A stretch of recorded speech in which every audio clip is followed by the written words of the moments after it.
ನಮಸ್ಕಾರ ಭರವಸೆ ಯೂಟ್ಯೂಬ್ ಚಾನಲ್ಗೆ ಸ್ವಾಗತ. ಯಾವುದಾದ್ರೂ ಕಾಯಿಲೆ ನಮಗೆ ಬಂತು ಅಂತ ಆದರೆ ನೆನ್ಪಿಡಿ, ಸಣ್ಣದಿರಬಹುದು ದೊಡ್ಡದಿರ್ಬೋದು, ಮನಸ್ಸು ಫಸ್ಟ್ ಪ್ರಶ್ನೆ ಮಾಡುತ್ತೆ, ನನಗೆ ಯಾಕೆ ಬಂತು, ನನಗೆ ಯಾಕೆ ಬರಬೇಕಾಗಿತ್ತು, ನನಗೆ ಬಂತಾ ಅಂದರೆ ಇವೆಲ್ಲ ಪ್ರಶ್ನೆಯ ತಿರುಳು ಏನಪ್ಪ ಅಂದರೆ ಇದು ನನಗೆ ಬರಬಾರದಿತ್ತು, ಬಂದುಬಿಟ್ಟಿದೆ.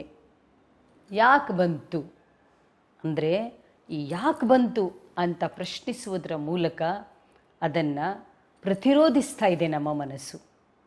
ಯಾಕೆ ಇಂಥ ಹಲವು ಪ್ರಶ್ನೆಗಳು ನಮ್ಮೊಳಗೆ ಹುಟ್ಕೊಳ್ಳುತ್ತೆ, ಹೀಗೆ ಹುಟ್ಕೊಳ್ಳೋದ್ರಿಂದ ಏನಾಗತ್ತೆ, ಇಂತಹ ಎಲ್ಲ ವಿವರಗಳು ಇವತ್ತು ನಮಗೆ ದೊರಕ್ತಾ ಇದೆ. ಎಷ್ಟು ಇಂಪಾರ್ಟೆಂಟ್ ಈ ಪ್ರಶ್ನೆ ಸುಧಾ, ನನಗಿದು ಹೊಳದೇ ಇರಲಿಲ್ಲ. ಬಿಕಾಸ್ ನನಗಿದು ಗೊತ್ತು ಯಾತಕ್ಕಾಗತ್ತೆ ಅಂತ, ಆದ್ದರಿಂದ ಎಲ್ಲರಿಗೂ ಇದರ ಅರ್ಥ ಆಗತ್ತೆ ಅಂತ ಅನ್ನಿಸ್ಬಿಡತ್ತೆ. ಈ ಪ್ರಶ್ನೆ ಎಷ್ಟು ಮುಖ್ಯ ಅಂತಂದರೆ ನಾನು ಇದನ್ನು ಎರಡು ರೀತಿಯಲ್ಲಿ, ಎರಡು ಆ್ಯಂಗಲಿಂದ ಉತ್ತರ ಕೊಡ್ತೀನಿ. ಯಾಕೆಂದರೆ ನಾನು ಅರ್ಥ ಮಾಡ್ಕೊಂಡಿರೋದು, ನಾನು ಅಳವಡಿಸ್ಕೋತಾ ಇರೋದು ಈ ಎರಡು ಆ್ಯಂಗಲಿಂದನೂ. ಏನು, ಒಂದು ವಿಜ್ಞಾನದ ಆ್ಯಂಗಲ್ಲು, ಮತ್ತೊಂದು ಆಧ್ಯಾತ್ಮಿಕ ಆ್ಯಂಗಲ್. ಫಸ್ಟು ಆಧ್ಯಾತ್ಮಿಕ ಆ್ಯಂಗಲ್ ಕೊಡ್ತೀನಿ. ಇದನ್ನೆಲ್ಲರೂ ನಾವು ಕೇಳಿರ್ತೀವಿ, ಅದನ್ನು ಆಮೇಲೆ ವೈಜ್ಞಾನಿಕವಾಗಿ ಅದನ್ನೇ ಇವಾಗ ಹೆಂಗೆ ನಾವು ನೋಡ್ತೀವಿ ಅನ್ನೋದನ್ನು ತಿಳಿಸೋಣ ಅಂತೆ. ಏನು ಆಧ್ಯಾತ್ಮಿಕ ದೃಷ್ಟಿಯಿಂದ ನಿಮ್ಮ ಪ್ರಶ್ನೆಗೆ ಹೆಂಗೆ ಉತ್ತರ? ನಾವೆಲ್ಲರೂ ಕೇಳಿದ್ದೀವಿ. ಮಹಾಭಾರತದಲ್ಲಿ ಕುಂತಿ ಕೇಳ್ಕೋತಾಳೆ ಕೃಷ್ಣನ, ಕೃಷ್ಣ ನನಗೆ ಕಷ್ಟ ಕೊಡು, ಆವಾಗಲೇ ನಾನು ನಿನ್ನನ್ನು ನಾನು ನೆನೆಸ್ಕೊಳ್ಳೋದು ಅಂತನ್ಬಿಟ್ಟು.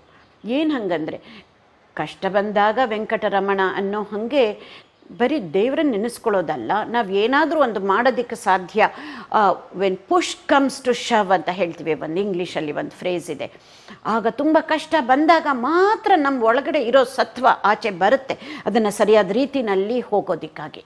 ಸೊ ಈ ಆಧ್ಯಾತ್ಮಿಕ ದೃಷ್ಟಿಯಿಂದ ನೋಡಿದಾಗ ನಮಗೆ ಕಷ್ಟ ಬಂದಾಗಲೇ ನಾವು ಬೇರೆದನ್ನು, ಐಡಿಯಲ್ ಆಗಿರೋದನ್ನು, ದೇವರನ್ನು ನೆನೆಸ್ಕೊಳ್ಳೋದಾಗಲಿ, ನಾವೇ ಇನ್ನು ಹೇಗೆ ಮುಂದೆ ಬರಬೇಕು, ಇದರಿಂದ ಆಚೆ ಬರಬೇಕು ಅನ್ನೋದನ್ನು ಕಷ್ಟ ಬಂದಾಗಲೇ, ಅದು ಜಾಸ್ತಿ ಕಷ್ಟ ಬಂದಾಗನೇ ಅದು ಆಗೋದು. ಮನಸ್ಸನ್ನು ಕೂಡ ನಾವು ಅರ್ಥ ಮಾಡ್ಕೊಳ್ಳೋದು ಕಷ್ಟ ಬಂದಾಗಲೇ. ಇಲ್ಲದೆ ಹೋದರೆ ಅದ್ರ ಪಾಡ್ಗೆ we are on autopilot mode. ಎಲ್ಲ ಖುಷಿ ಇದ್ದಾಗ ಖುಷಿ ಪಡ್ತೀವಿ, ದುಃಖ ಆದಾಗ ಒಂದು ಸ್ವಲ್ಪ ಹೇಳ್ಕೋತೀವಿ, ಕೆಥಾರ್ಸಿಸ್ ಅಂತ ಹೇಳ್ತೀವಲ್ಲ, ಇಲ್ಲ ನಮ್ಮ ಮನೆಯವ್ರ ಹತ್ರ ಹೇಳ್ಕೋತೀವಿ, ಇಲ್ಲ ಫ್ರೆಂಡ್ಸ್ ಹತ್ರ ಹೇಳ್ಕೋತೀವಿ.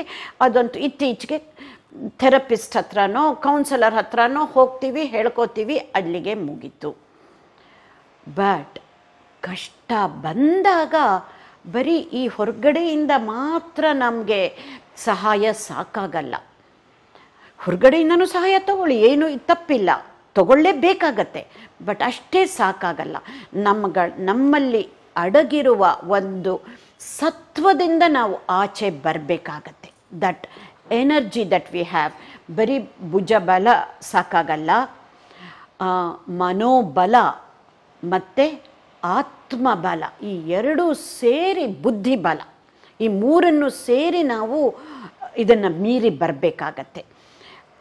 ಇಲ್ಲಿ ಹೀಗೆ ಮಾತ್ರ ಸಾಧ್ಯ ಅಂತ ಹೇಳಬಲ್ಲೆ. ಇದು ಆಧ್ಯಾತ್ಮಿಕ ದೃಷ್ಟಿಯಿಂದ. ಹಾಗಾದ್ರೆ ವೈಜ್ಞಾನಿಕ ದೃಷ್ಟಿಯಿಂದ ಏನು ನೋಡೋಣ? ನಾವು ಏನೇ ಒಂದು ಚಾಲೆಂಜನ್ನು, ಈ ಕಾಯಿಲೆ ಬಂದಿರೋದನ್ನೇ ನಾವು ಸ್ಟ್ರೆಸ್, ಇದನ್ನು ಮ್ಯಾನೇಜ್ ಮಾಡಬೇಕು, ಕಾಯಿಲೆನ ಮ್ಯಾನೇಜ್ ಮಾಡಬೇಕು. ನಾವೆಲ್ಲ ಪ್ರತಿದಿನ ಸ್ಟ್ರೆಸ್ ಅಂತಲೂ ಹೇಳೋದನ್ನು how do we manage stress ಅಂತಲೇ ನೋಡೋದು ಅಲ್ವಾ? We only focus on how do we manage stress. ಅದಕ್ಕೆ ಮೀರಿ ಇವಾಗ ಏನು ತೋರಿಸ್ತಾ ಇದೆ ಅಂದರೆ ಪಾಸಿಟಿವ್ ಸೈಕಾಲಜಿನಲ್ಲಿ, don't stop at managing stress, you learn how to manage stress. ಅಷ್ಟೇ ಸಾಕಾಗಲ್ಲ, ಬರೀ ಸ್ಟ್ರೆಸ್ ಮ್ಯಾನೇಜ್ ಮಾಡಿದ್ರೆ ಸಾಕಾಗಲ್ಲ. One has to become resilient. Resilient ಆದಾಗ ಮಾತ್ರ ನಾವು ಮೀರಿ ಬರೋದಕ್ಕೆ ಸಾಧ್ಯ. ಹಾಗಂದ್ರೆ ಏನು ಅಂತ ಅನ್ಬೋದು? ತುಂಬ ಸರಳ ರೀತಿಯಲ್ಲಿ ಒಂದೇ ಒಂದು ಸೆಂಟೆನ್ಸಲ್ಲಿ ಹೇಳಬೇಕು ಅಂತಂದರೆ, ರೆಸಿಲಿಯನ್ಸ್ ಅಂದರೆ ಇನ್ನೇನೂ ಇಲ್ಲ. ನಮಗೇನಾದರೂ ಒಂದು ತೊಂದರೆ ಬಂದರೆ, ಏನಾದರೂ ಲೈಕ್ ಕಾಯಿಲೆನೇ ಬಂದಾಗ, ನಾವು ಕಾಯಿಲೆಗೆ ಮುಂಚೆ ಹೆಂಗಿದ್ವೋ ಅದಕ್ಕಿಂತ ಮೀರಿ ನಾವು ಬೆಟರ್ ಆಗಿರೋದಕ್ಕೆ ಸಾಧ್ಯ. We can be resilient. ಮುಂಚೆ ಹೆಂಗಿರ್ತೀವೋ ಅಷ್ಟೇ ಸಾಕಾಗಲ್ಲ, ಅದಕ್ಕಿಂತ ಮೀರಿ ಸಾಕಾಗತ್ತೆ ಅಂತ. ತಕ್ಷಣ ನಮ್ಗೆ ಹೇಳೋ ಪ್ರಶ್ನೆ, ಅದು ಹೆಂಗೆ ಸಾಕಾಗತ್ತೆ? ನನಗೇನೋ ಒಂದು ಸರ್ಜರಿ ಆದರೆ ಏನೋ ಒಂದು ಕಾಲ್ ಆ್ಯಂಪ್ಯುಟೇಟೇ ಮಾಡ್ತಾರೆ, ಅವಾಗ ಹೆಂಗಿರಕ್ಕೆ ಸಾಧ್ಯ? ಮುಂಚಿನದಕ್ಕಿಂತ ಬೆಟರ್ ಅನ್ನೋದು ತಕ್ಷಣ ಪ್ರಶ್ನೆ ಹೇಳತ್ತೆ. ನಾವಲ್ಲಿ ನೋಡ್ತಾ ಇರೋದು ಬರೀ ಗ್ರಾಸ್ ಲೆವೆಲಲ್ಲಿ, ಬರೀ ದೈಹಿಕವಾಗಿ ಅಥವಾ ಸಿಂಪ್ಟಮ್ಯಾಟಿಕ್ ಲೆವೆಲಲ್ಲಿ ಮಾತ್ರ ನೋಡಿದಾಗ ಇದು ಅರ್ಥ ಆಗಲ್ಲ. We have to look at it in a holistic manner. We have to look at any illness from an integrated manner, in an holistic manner. ಬರೀ ದೈಹಿಕವಾಗಿ ಅಲ್ಲ, ಮಾನಸಿಕವಾಗಿ. ಆಗಲೇ ಹೇಳ್ದಂಗೆ socially it affects and then spiritually it gets affected.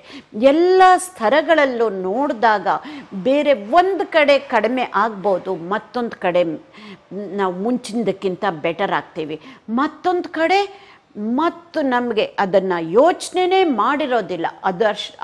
ಅದರಿಂದ ಆ ಒಂದು ಆ್ಯಂಗಲಿಂದ ನಮಗೆ ಶಕ್ತಿ ಸಿಗುತ್ತೆ. So when we look at anything in N holistic and integrated manner, ನಾವು ಮುಂಚಿನದಕ್ಕೆ ಎಷ್ಟಿದ್ವೋ ಅದಕ್ಕಿಂತ ಬೆಟರ್ ಆಗೋಕ್ಕೆ ಸಾಧ್ಯ. This is what is called resilience. So ನಮಗೆ ಆಧ್ಯಾತ್ಮಿಕ ದೃಷ್ಟಿಕೋನದಿಂದನೂ ಉತ್ತರ ಸಿಕ್ತು, ವೈಜ್ಞಾನಿಕ ದೃಷ್ಟಿಕೋನದಿಂದನೂ ಒಂದು ಉತ್ತರ ಸಿಕ್ತು. ಹಿಂಗಾದ್ರೂ ಇಷ್ಟೇ ಸಾಕಾಗಲ್ಲ. We need to go deeper into this also. ಆಸ್ಪತ್ರೆಗೆ ಹೋಗ್ತೀವಿ, ಡಾಕ್ಟರ್ ರಿಪೋರ್ಟ್ ಕೊಡ್ತಾರೆ, ಅವ್ರು ಹೇಳ್ತಾರೆ ಹೀಗೀಗಾಗಿದೆ, ಈ ಥರ ಆಗಿದೆ, ಈ ಥರ ಕಾಯಿಲೆ ಇದೆ, ನೀವು ಹೀಗಿರಬೇಕು ಹಾಗಿರಬೇಕು ಅಂತ ಅವರೇನೋ ಹೇಳಿಬಿಡ್ತಾರೆ. ಆದರೆ ನಮ್ಮ ಮನಸ್ಸು ಅದನ್ನು ಅಕ್ಸೆಪ್ಟ್ ಮಾಡ್ಕೊಳ್ಳೋದಿದೆಯಲ್ಲ, ನಮ್ಮ ಮನಸ್ಸು ಅದನ್ನು ಸ್ವೀಕರಿಸೋದಿದೆಯಲ್ಲ, ಅದು ತಕ್ಷಣ ಆಗಲ್ಲ. ಅದನ್ನೇ ಇವತ್ತು ಅರ್ಥ ಮಾಡ್ಕೊಂಡ್ವಿ. ಅಂದರೆ ಈ ಸ್ವೀಕರಿಸೋದು, ಅದು ಹೇಗಿದೆಯೋ ಹಾಗೆ ಸ್ವೀಕರಿಸೋದಿದೆಯಲ್ಲ, ಇದು ಎಷ್ಟು ದೊಡ್ಡ ಸವಾಲಿನದು ಮತ್ತು ಇದು ಎಷ್ಟು ಅಗತ್ಯ. ಭರವಸೆ ಬದುಕು ಬದಲಾಗೋದಕ್ಕೆ ತೆರೆದ ಬಾಗಿಲು. ದಯವಿಟ್ಟು ನಮ್ಮ ಚಾನಲ್ಗೆ ಸಬ್ಸ್ಕ್ರೈಬ್ ಆಗಿ, ಶೇರ್ ಮಾಡಿ, ನಿಮ್ಮ ಬಂಧು ಮಿತ್ರರ ಜೊತೆ ಹಂಚಿಕೊಳ್ಳಿ. ನಮಸ್ಕಾರ.